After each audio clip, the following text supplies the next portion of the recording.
Good morning, everyone. Miss Hall here. It is Wacky Wednesday. Hopefully, you've been paying attention to the Beeville Facebook page and doing Spirit Week. I am embracing Wacky Wednesday today. Hopefully, you are too. So today we are going to do lesson 30. So you're going to need to have out your problem set. And if you're using a multiplication chart or calculator, make sure you have those ready. Good morning. And we're going to go ahead and get started. So I'm looking at the problem set, and I'm starting out with A. Now, I know it looks like A is already done, but we're going to walk through what they did so that you know what to do when you get to the next problems. So we have 2 7/10 divided by 3/10. Hi, everybody. So what we're going to do is we're going to think about 2 7/10. How many tenths is that if we consider the whole number also? Well, in 2 wholes, there are 20 tenths plus these 7/10. So that's 27 tenths. All I'm going to really do right now is change this division into fraction form.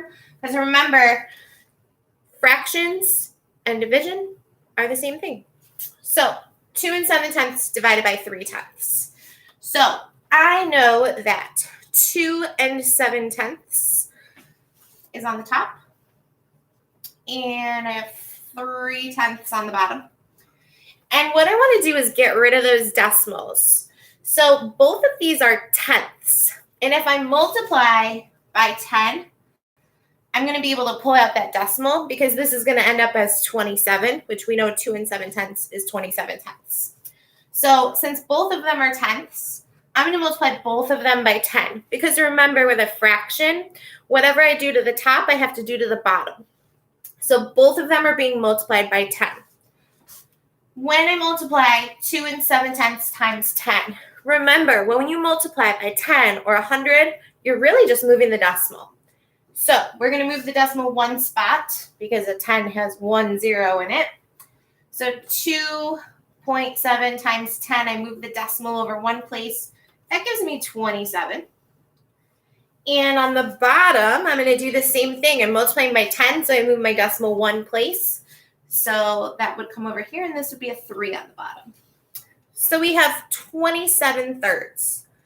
But remember, division and fractions are the same thing. So when I see 27 over 3, that just means 27 divided by 3.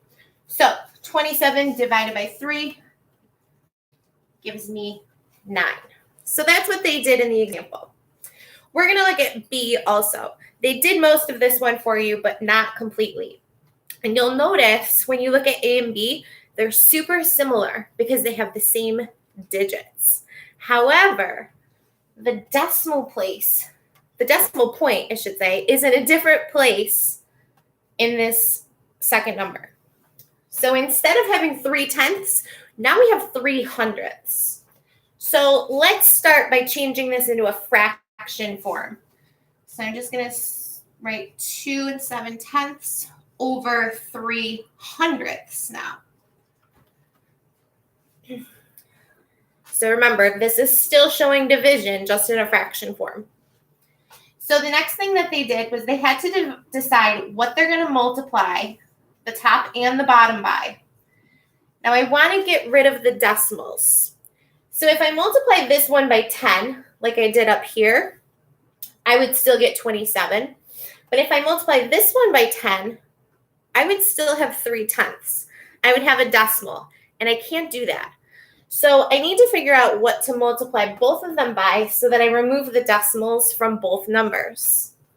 Since 3/100 is what we have on the bottom, we have to multiply that by 100 to get rid of the decimal, because that would move our decimal 2 places. So I'm going to multiply 3/100 by 100. Now, since I multiplied the denominator by 100, I have to do the same thing up here. So I'm going to multiply this one by 100 also. So now we're ready to multiply.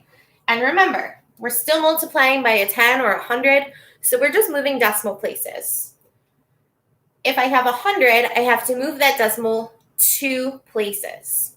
So in 2 7/10, if I move it 2 places, I'm going to have to add a 0 on the end. So my new numerator is 270. My new denominator, if I move it 2 places, is going to be 3. So now I have 270 divided by 3, which is super similar to this one. The only difference is now there's a 0 on the end of the 27. So remember that mental math trick where you can pretend the 0 isn't there? So you can think 27 divided by 3. You already did that right here. So that equals 9. But it wasn't 27, it was 270. So it's 90. We have to put that 0 back on. So those are the 2 examples they did for you. Let's do a few together. Start looking at problem C.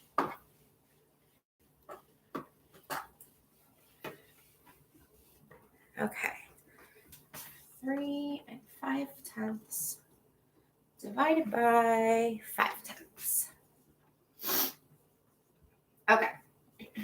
My first step, let's rewrite this as fraction division. So I'm going to put 3 5/10 on the top, 5/10 on the bottom. So in the first step, I didn't do anything with the numbers besides rearrange how they're written. Now, I'm going to set this up so that I can multiply by something on both the top and the bottom that will help us get rid of those decimals. So I noticed that I have 3 5/10. I hear the word tenths. And I also have 5/10.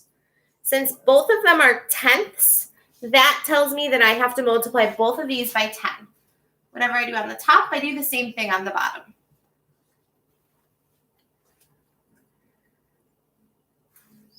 Okay, so I'm ready to multiply by 10. That means I move my decimal how many places? If I have a 10, how many places do I move my decimal? We're going to move it 1 place to the right. So 3 5/10 is going to become 35.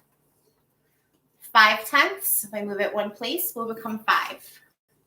So now I have 35 divided by 5. 35 divided by 5. This is where you can use a multiplication chart if you're not sure. That would be 7. Okay.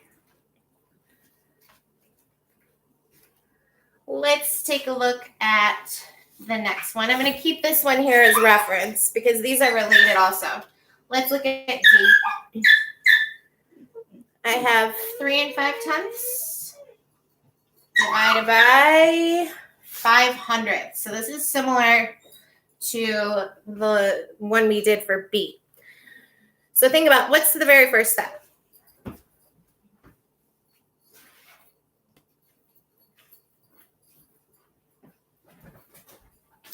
We're going to put this into fraction form.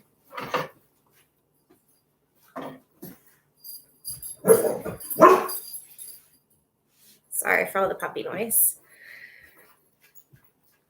After it's written in fraction form, we're going to get ready to multiply.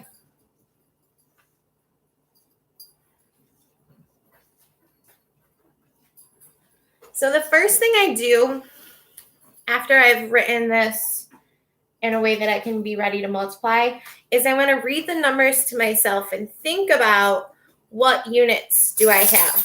So here I have 3 5/10. So that would make me think I should multiply by 10. But let's check the other number. Here I have 5/100. I can't multiply this by 10 and this by 100 because whatever I do to the top, I have to do to the bottom. So I have to choose. Do I multiply by 10 or 100? If I multiply both of them by 10, would I be getting rid of all the decimals? Or do I need to multiply by 100? Because if I multiply by 10, my decimal gets moved 1 place. So this would go here. This one would only go here. So since I have hundredths and hundredths is bigger, I'm going to have to multiply it by 100. If I had used 10, I would still have a decimal here. So 3 5/10 times 100. 100, well, that's 2 zeros. Hundredths is the second digit after the decimal. So that means I'm going to move my decimal 2 places. So that means I'm going to have to put a 0 here. So 3 5/10 is equal to 350. And then 5 100ths is going to become 5. So now I have 350 divided by 5. And again, I notice a basic fact. There's just a 0 here. So I can think of that as 35 divided by 5, which is related right here. So I already know that that's going to be 7. But I can't forget about the 0 that was here. So I'm going to add that on the end. So I have 70.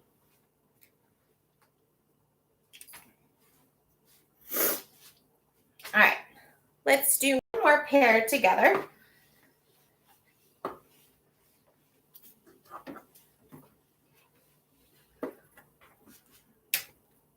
We're going to do E and F. So for E, I have 4 2/10 divided by 7/10.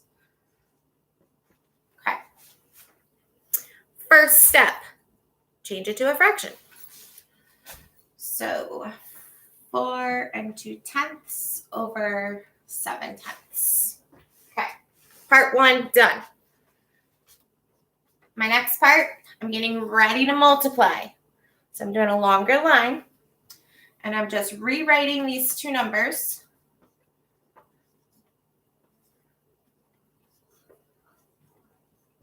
Okay.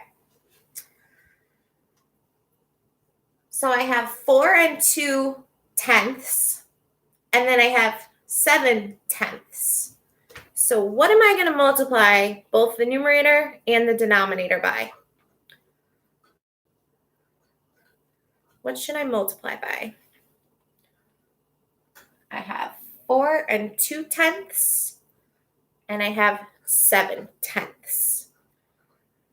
Good, Matthew. Both of those numbers end with tenths, so I'm multiplying both by 10.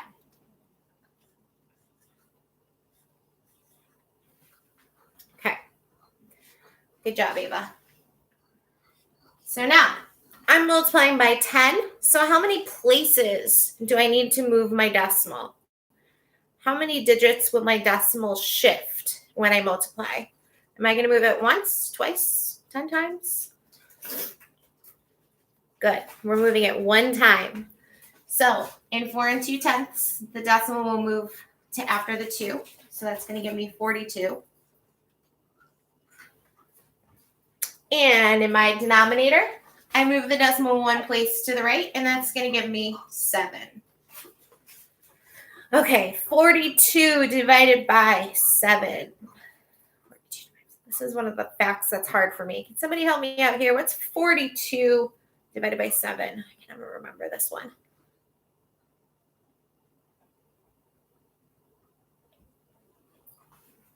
Good, 6. All right. So that's it. E's done. Let's take a look at F.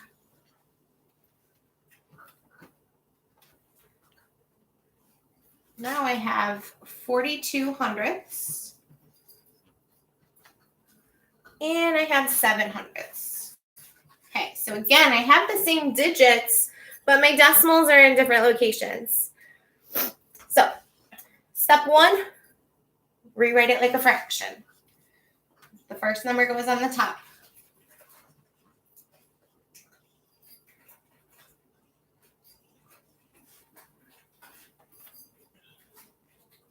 Okay. Now I want to get ready to multiply.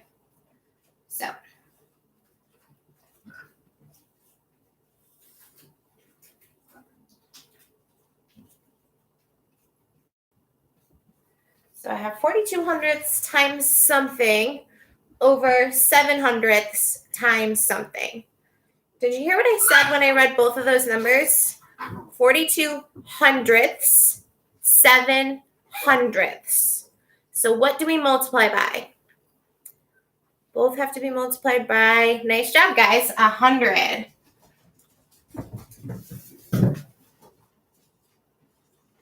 Perfect. Okay, so now we're going to move our decimals.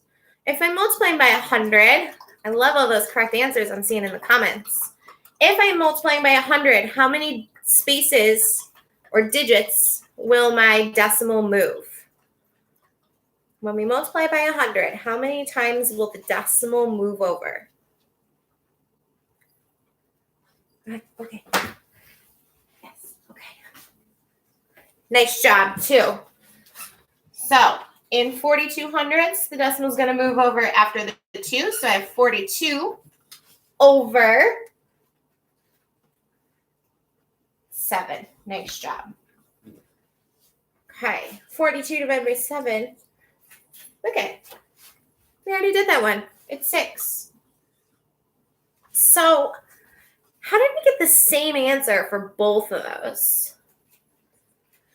Here we multiplied by 10 over 10, and here I multiplied by 100 over 100. So how could we end up with the same answer for both of these problems? We started out with different problems. So why would they be equal answers? 10 over 10, 100 over 100. Well, both of those have the same numerator and denominator. So what does it mean when we have the same numerator and the same denominator? I think we've been talking about this a lot lately. What does that equal? Yeah, it equals 1. So even though we multiplied by different numbers in both problems, both of them we were multiplying by something equal to 1 because the numerator and the denominator were the same. So multiplying by 10 over 10 and multiplying by 100 over 100, we're multiplying by 1 both times. So that's why we end up with the same number. So great job. Thanks for those of you that were following along today. Sorry about all the background noise. Have fun with Wacky Wednesday today. And go ahead and do your exit tickets. If you need help with anything, reach out to one of your teachers. And I hope that you have a great day. Bye.